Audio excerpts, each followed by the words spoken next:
करते थे। आदरणीय मोदी जी के जीवन से वो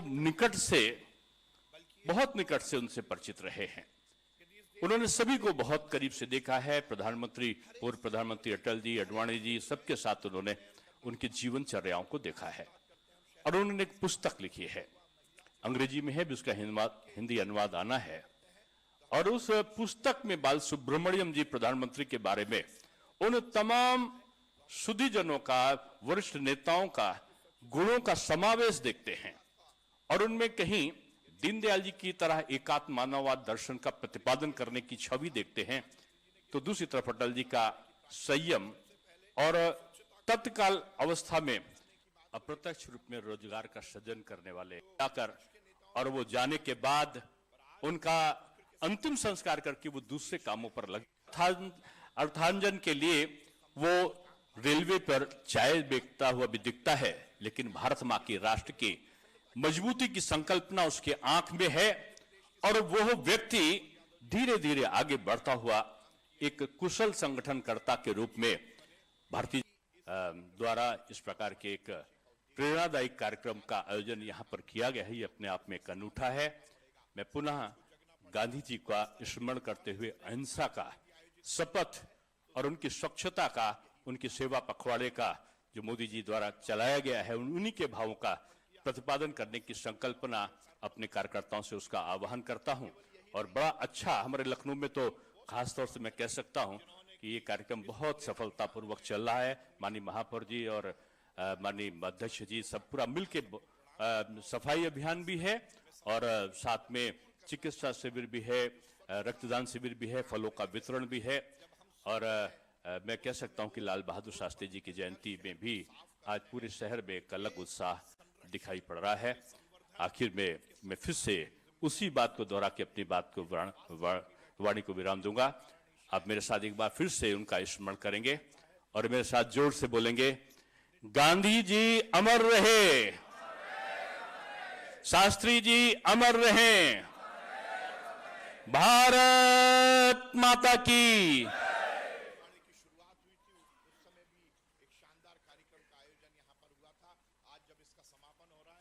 बहुत बहुत धन्यवाद माननीय डॉक्टर दिनेश शर्मा जी। मित्रों, बहुत ही सौभाग्य का विषय है कि आज अपने इस संगोष्ठी कार्यक्रम में भारतीय जनता पार्टी के बहुत वरिष्ठ नेता और विभिन्न पदों पर, दायित्वों पर रहे हुए इस समय मध्य प्रदेश के प्रभारी माननीय डॉक्टर महेंद्र सिंह जी, इस लखनऊ महानगर की आदरणीय मेयर श्रीमती सुषमा खरकवाल जी और सांसद श्रीमान संजय सेठ जी आज इस कार्यक्रम में उपस्थित हैं। आप सब लोगों का पार्टी की ओर से मैं स्वागत करता हूं। इसी के साथ माननीय विधायक मुकेश शर्मा जी, माननीय विधायक योगेश शुक्ला जी, माननीय विधायक रामचंद्र प्रधान जी, आदरणीय अंजनी श्रीवास्तव जी, आदरणीय रजनीश गुप्ता जी सहित बहुत सारे कार्यकर्ता पदाधिकारी, आदरणीय रामचंद्र प्रधान जी, सभी लोग आज यहाँ पधारे हैं। आप सब लोगों का इस कार्यक्रम में हार्दिक स्वागत। मित्रों, कार्यक्रम को आगे बढ़ाते हुए मैं उत्तर प्रदेश के बहुत ही यशस्वी, जनप्रिय, परिश्रमी प्रदेश अध्यक्ष माननीय चौधरी भूपेंद्र सिंह जी से विनम्रता पूर्वक अनुरोध करता हूं कि आएं।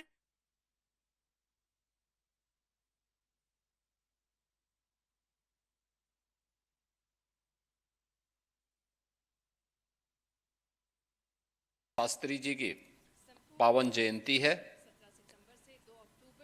इस अवसर पर इन दोनों महापुरुषों की स्मृतियों को नमन करते हुए प्रदेश सरकार और प्रदेशवासियों की ओर से उन्हें विनम्र श्रद्धांजलि अर्पित करता हूं। बहनों और भाइयों, राष्ट्रपिता महात्मा गांधी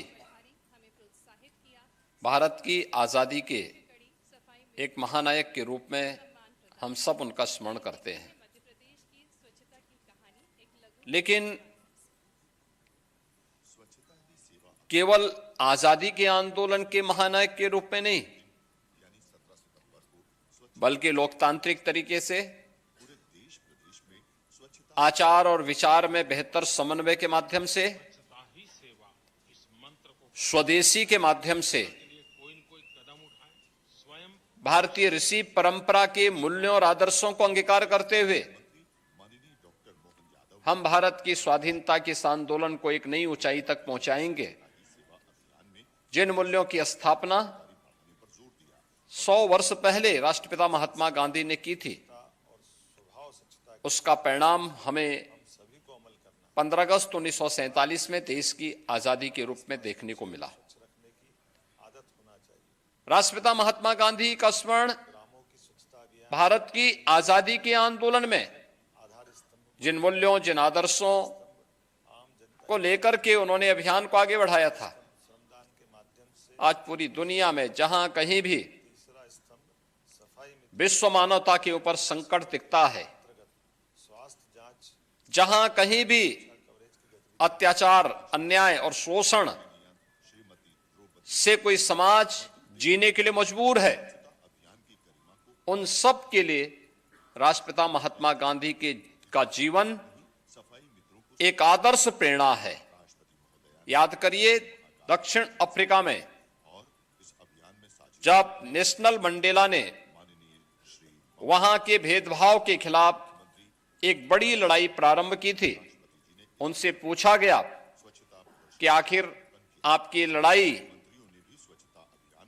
किन मूल्यों को लेकर की है, तो उन्होंने कहा हमारी लड़ाई राष्ट्रपिता महात्मा गांधी के आदर्शों से प्रेरणा लेकर के एक निरंतरता को आगे बढ़ाने वाली है और दक्षिण अफ्रीका को वहां पर रंगभेद के खिलाफ इस आंदोलन को एक नई ऊंचाई तक